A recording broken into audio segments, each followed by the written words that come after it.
किसी से भीख मांगते, भुगतान तो तुमको करना होगा। ना होगा करना होगा। तो ये हुई ना बात। भाई हमारे को ऊर्जा कहाँ से मिलती है? भाई हमें सबकी बैटरी तो होती नहीं होती सबकी, तो हम कैसे चार्ज होते हैं? और हम किसके लिए कर रहे हैं? न मनोज जी का पैसा है न मेरा पैसा है, तो हम किसके लिए कर रहे हैं? आपके लिए कर रहे हैं ना। तो हमारी ताकत भी आप ही लोग हो। और हमारी स्थिति ऐसी है कि 7 साल से एक ही कक्षा में परीक्षा दे रहे हैं, हमारे को गवर्नमेंट पास ही नहीं करती। अब क्यों नहीं करती है, अब बताओ आप। हमारे यहाँ हेमंत जी बैठे हैं, जोशी जी बैठे हैं, सोहन जी, आप सब बुद्धिजीवी हो, तो हम 7 साल से एक ही क्लास में फेल क्यों हो रहे हैं? तो आप चाहते हो हम पास हो कि नहीं हो?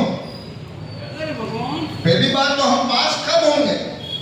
हम पास तब होंगे जब ये राज्य सरकार कहेगी कि हाँ अब हम अपनी जिम्मेदारी लेते हैं कि अब हम भुगतान की प्रक्रिया चालू करते हैं। वो यूं नहीं कहेंगे कि भरत जी को पैसा दे देंगे या मनोज जी को दे देंगे। तो हमारी जीत कब होगी, हम पास कब होंगे? जब आपके धन, आपके भुगतान, आपके हक, आपके अधिकारों के लिए सरकार कहेगी, मानेगी। तो अब हम 7 साल से देखो खाली 2-4 नंबर कम पड़ रहे हैं। पहली बार परीक्षा में बैठे तो हम 6-7 लोग थे गुलाबाग में। फिर धीरे धीरे हमने पढ़ाई की, हम लोगों के बीच गए, लोगों को जोड़ा किया, और 7 बार हम दिल्ली में प्रदर्शन किए। 2 बार जयपुर में किए, जयपुर में महापड़ाव डाला, जयपुर में विधानसभा घेराव किया, और अभी 1 मई को हम दिल्ली जाके आए। और कई साथी हैं हमारे, रघुवीर जी तो शुरू के साथी हैं हमारे। इसलिए इस बात को अच्छी तरह से समझे। अच्छा एक बात तो बताओ, वास्तव में आप चाहते हो कि हम पास हो, कि जिंदगी भर फेल ही होते रहे? नहीं तो ज्यादा, अब देखो हमारी भी श्रद्धा नहीं रही। अब ज्यादा अगर फिर एक बार बच्चा 2-3 बार फेल हो जाता सकता है, और मरवा वाली परीक्षा नहीं देनी, हमें स्कूल नहीं जाना छोड़ दे। तो आप चाहते हो कि हम ये छोड़ दें काम? हाँ? अगर हम परीक्षा हम देंगे तो पास हम होंगे, तो मिठाई कौन खाए? अरे भुगतान कौन लेगा? अच्छा तो ये नहीं होगा, अरे भरत जी मनोज जी लड़ता है, भरत जी मनोज जी ने भुगतान खाता में बनाने नाम दो, ऐसा कोई कहेगा? है? तो समझदार आप हो कि हम हैं? देखो चलो ये तो मजाक की बात थी, लेकिन समझो गंभीर बात है। अच्छा एक चीज और बताओ, हमने करीब मेहनत, अच्छा 2 नंबर के काम कौन कर रहा है? कोई है अशोक ने घरे पेड़ लागे हुए कि आया संजीवनी वाला तोड़ियो ने संजीवनी वाला ने पैसा दे दिया, दूसरो रोकड़ो लागे पैसा तोड़िया ने आदर्श वाला ने दे दिया। अशोक रोकड़ो करते पेड़ घरे पैसा रोकड़ा तो पैसा क्यों लाया? मेहनत की अपन ने, पुरुषार्थ किया, श्रम किया, और अपना पेट काटा। तो हम अपना पेट काट काट के जमा करा रहे हैं, किसके लिए करा रहे हैं? अपने बच्चों के लिए ना, अपनी आने वाली पीढ़ी के लिए।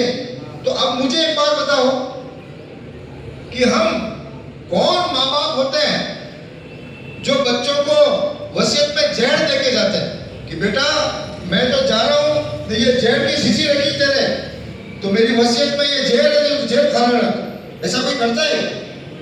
तो फिर ये कर्जे की बेइज्जती की क्यों देके जा रहे हैं अपनी पीढ़ी को?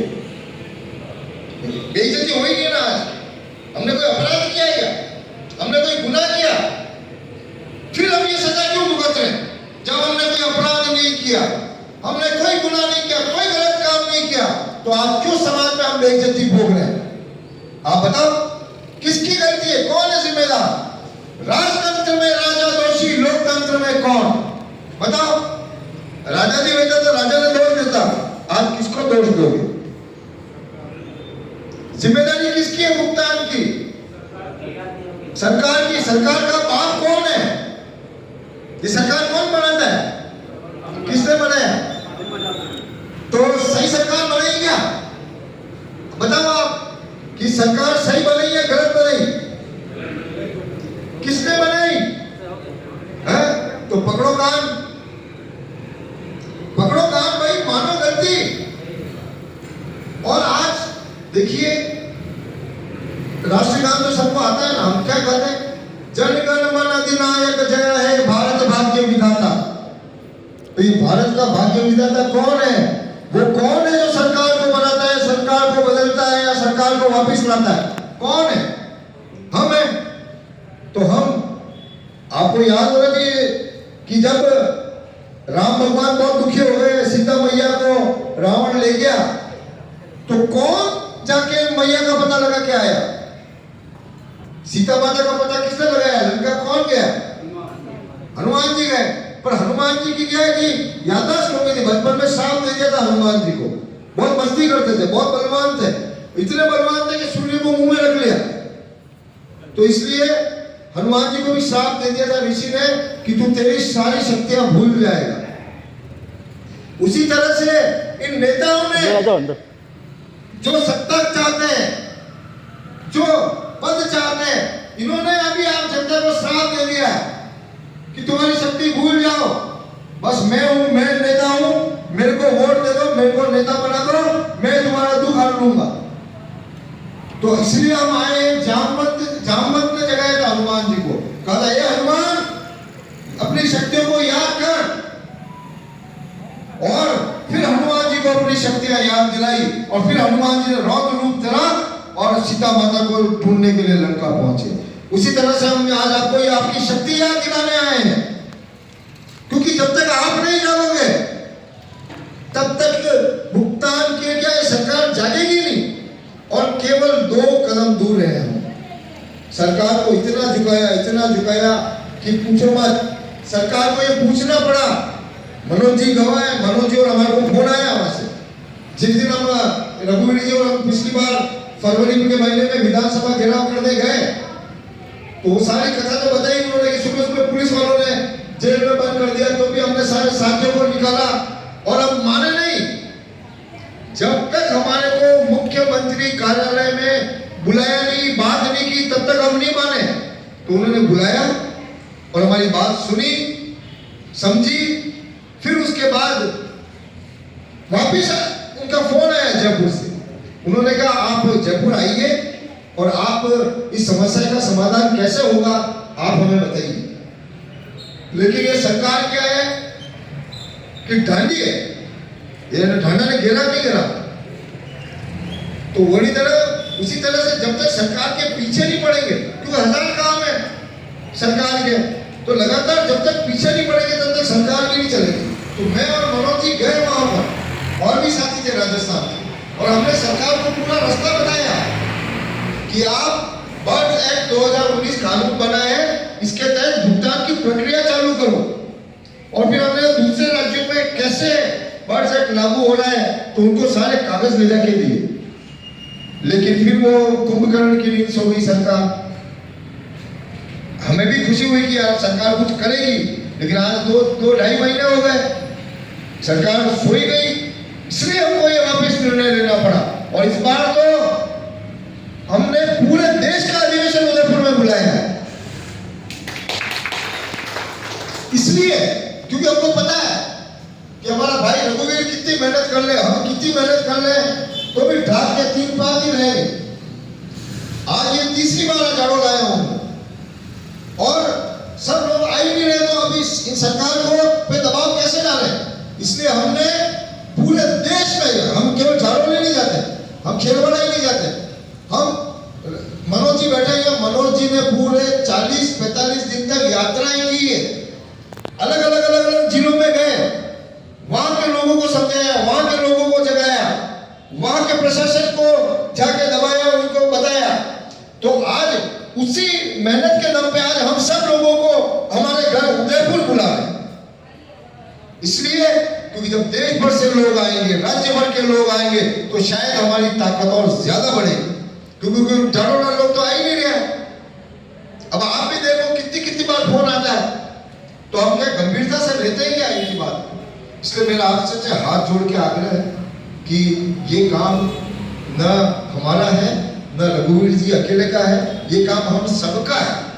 इसलिए थोड़ा थोड़ा समय अपने सारे कामकाज करें, सारी जिम्मेदारी निभाएं, लेकिन सारे कामकाज करते हुए थोड़ा थोड़ा समय सप्ताह का 1 घंटा दे दो आप,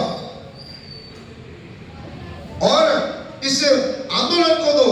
तो आंदोलन जब मजबूत बनेगा, जब हम एक मुट्ठी होंगे, तब सरकार ऑटोमेटिक सुनेगी।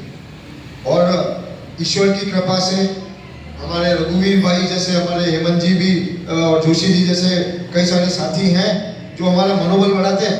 हमारे को विश्वास है कि यार जाडौल में कोई मिलो मत मिलो, लेकिन 2-4-5 लोग तो हमारे से प्रेम हो गया है जिनको, और हमको उनसे हो गया है जो वास्तव में समाज के लिए लड़ रहे हैं।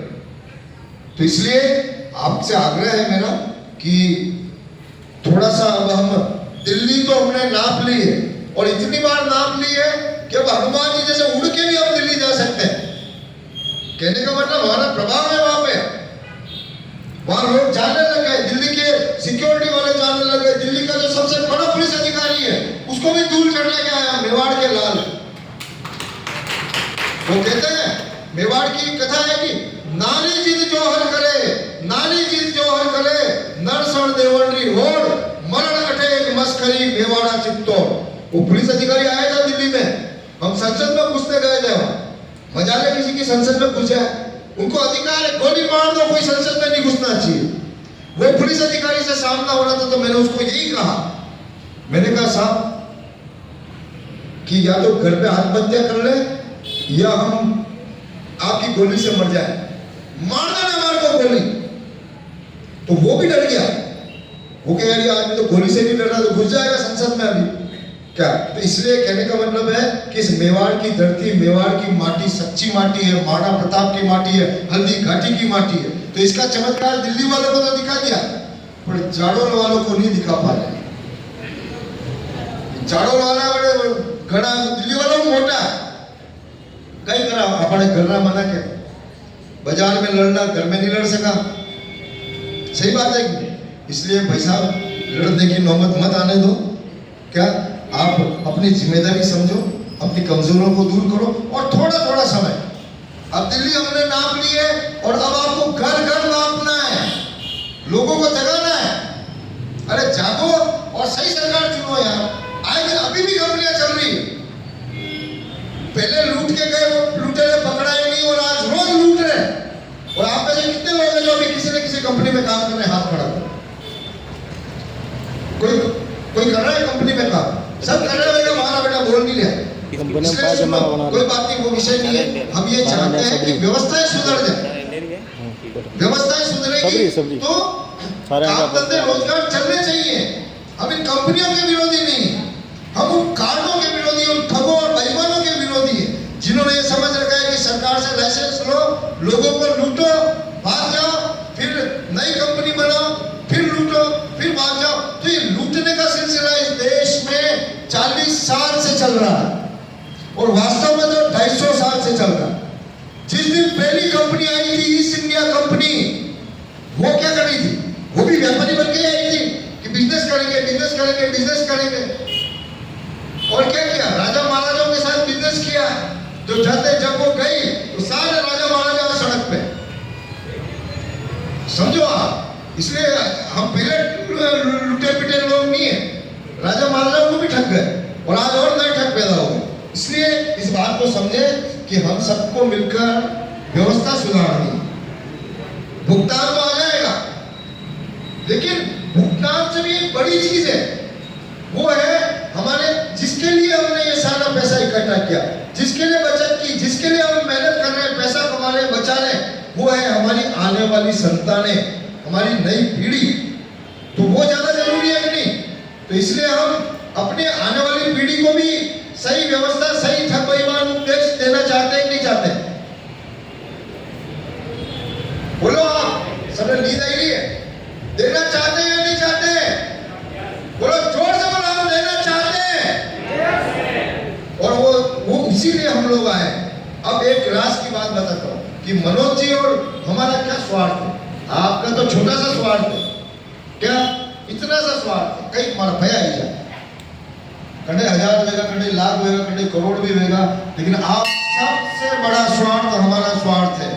मनोज भाई का स्वार्थ है कि मेरा भारत बलवान भारत होना चाहिए, इतना बलवान भारत होना चाहिए कि कोई उसको ठग नहीं सके। मेरा सपना है कि मेरा भारत स्वर्णिम भारत होना चाहिए, सोने जैसा भारत होना चाहिए, क्योंकि मेरे पूर्वज थे उस समय भारत सोने की चिड़िया था, दूध दही की नदियां बहती थी।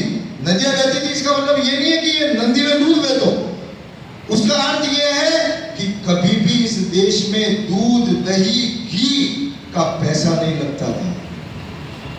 सब अपने अपने घर में चक छांटते थे, दूध दही घी खूब खाते पीते थे, और किसी भी गांव में किसी की शादी होती थी या कोई त्योहार होता था तो घर घर से वहां घी जाता था, घर घर से दूध जाता था, घर घर से दही जाता था, और उसका काम होता था। तो इसलिए मेरा भी वही सपना है कि वैसा ही भारत हो, पैसा ज्यादा कीमती ना हो, मनुष्य ज्यादा कीमती हो, संबंध ज्यादा कीमती हो, समाज ज्यादा कीमती हो। इसलिए इस लड़ाई को हम लोग लड़ रहे हैं। आप सबसे बड़ा नहीं हमारा, तो बोलो हमारे में साथ दोगे हमारा, और वो ऐसे ही हम जुड़े रहेंगे आपसे। जैसे मनोज भाई ने कहा है, मजा ना किसी की, भले कोई तोपलाल जी हो, भले कलेक्टर हो, डीएम हो, एसडीएम हो, पुलिस हो, एसपी हो, कोई भी हो, मजा ना किसी की जो मेरे किसी भी नागरिक को गलत नाजायज रूप से परेशान कर सके। आप रात में भी 12 बजे ये मान के सोए कि अगर मेरे से कोई संकट आया तो मैं फोन करूंगा, तो मेरे साथ मेरा संगठन है। लेकिन क्या आप संगठन के साथ हो क्या? रघुवीर जी के साथ समस्या आ गई थी, पूछो रघुवीर जी को। वहीं से एक बार में पिछली बार हम आए थे तो ठेठ थाने में जाके आए, डिप्टी के पास जाके आए, हमने फोन से ही समस्या समाधान किया, कई बार किया, और बहुत सी जगह करते हैं। इसलिए आप संगठन से जुड़ोगे तो संगठन आपसे जुड़ेगा। इसलिए मैं चाहता हूं कि संगठन को मजबूत करें, आगे रैली की ओर जाना है हमारे को, तो एक ही वादा चाहिए कि इस बड़ी लड़ाई में हम आपकी लड़ाई में साथ दे रहे हैं, आप हमारी लड़ाई में साथ दो, और मिलके ऐसा भारत बनाते हैं, ऐसी व्यवस्था बनाते हैं, ऐसा झाड़ू बनाते हैं, ऐसा प्रशासन बनाते हैं कि कोई ठगने वाला लुटेरा बेईमान यहाँ टिक नहीं सकता। बस यही बात है मुख्य रूप से। और दूसरा, अब एक होमवर्क, स्कूल तो सब गए होंगे, स्कूल में होमवर्क मिलता है नहीं मिलता है, तो क्लास तो अभी खत्म हो रही है, लेकिन हम एक होमवर्क देके जा रहे हैं आपको कि तहसील में या ग्राम पंचायत है कितनी,